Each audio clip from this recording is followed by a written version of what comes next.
Hey, it's me. You've probably heard before that your thoughts shape your reality. In this message, I want to help you feel the truth of this in a deeper way.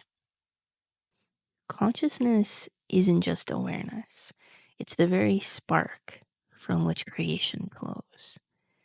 Nothing exists, nothing can come into being without first being held in consciousness. This includes every part of your life: beautiful, the painful, the ordinary, and the extraordinary. Every experience begins there. Now, here's the thing. While you might know this on some level, most of us still live as if life is happening to us. We feel like victims of outside forces. We suffer because we don't realize that what we're experiencing, good or bad, was created by us.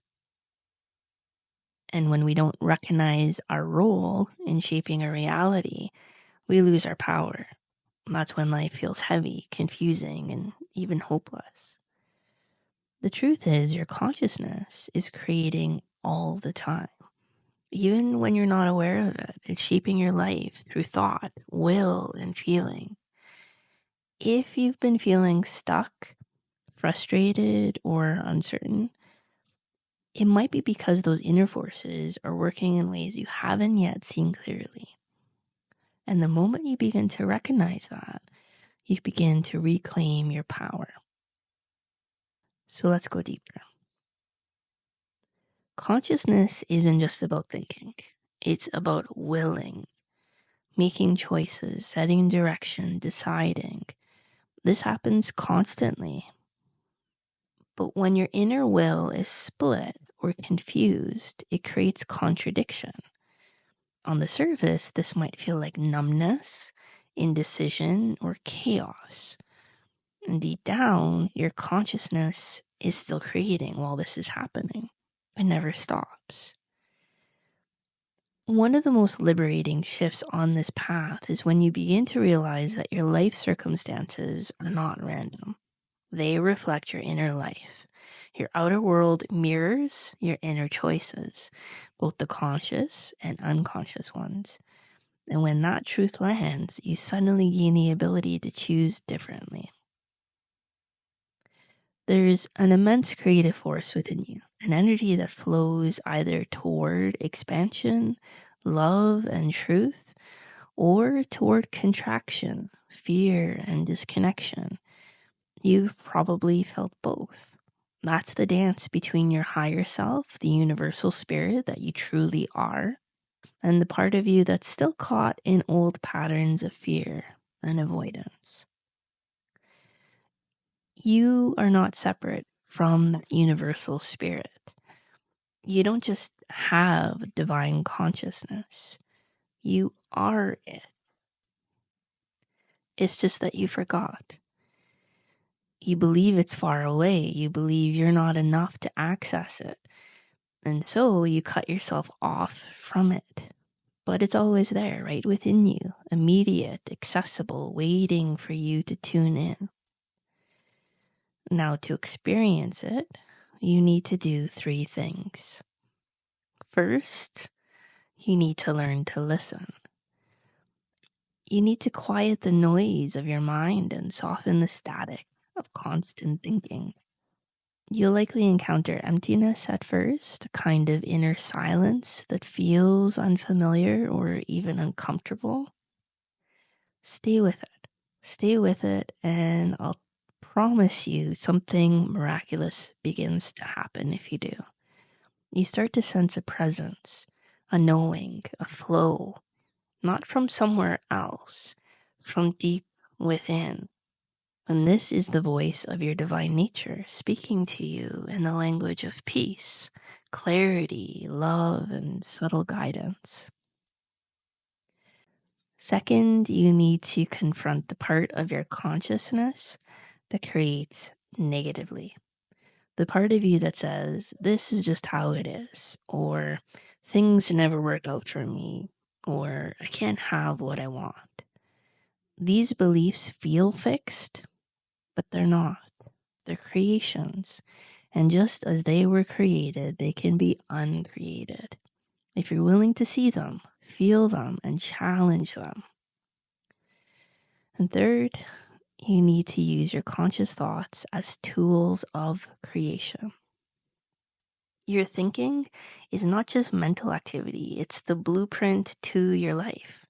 The thoughts you choose to believe, repeat, and energize become the foundation of your experiences. When you begin to see this clearly, you can shift. You can stop creating from fear and start creating from love. So I invite you to try this. When you notice a painful pattern, ask yourself, have I been assuming this is the only way things can be? What if there's another way? That single question opens the door. It softens the belief and it creates space for something new. Be honest with yourself. Sometimes we want something beautiful, love, freedom, abundance, but we resist the parts of ourselves that would need to change in order to receive it. We want the reward without the growth. And when life doesn't deliver, we feel frustrated or betrayed, not realizing we're blocking the very thing we long for. So if you want to create differently, it starts with a willingness to grow, to give of yourself, to shift your inner posture from resistance to openness. The path is not about perfection. It's about awareness. It's about recognizing that your thoughts are alive, they're creating, and that you have the power to guide them with intention. Maybe you're wondering, why would I ever choose pain or limitation? Why would anyone do that? And it's a fair question. Here's something to consider though. Consciousness is endlessly curious. It explores, it experiments. Sometimes it chooses contraction just to see what that's like. And then it forgets how to get back. The pain becomes familiar. The story gets repeated until the part of you that remembers who you really are begins to whisper, it doesn't have to be this way. And that whisper, if you listen, becomes a call to create again, on purpose, with love, from truth. Remember, every thought is a seed. Every willful choice is a direction. Every belief is a structure shaping your experience. You can start today, right now, not by forcing, but gently declaring, I am willing to be happy. I am willing to grow. I am willing to see what I've been unwilling to see. I choose to align with the part of me that remembers the light. Let that willingness be the doorway, because from there, everything shifts. You are the creator of your life. You always have been. Love you. Connect soon.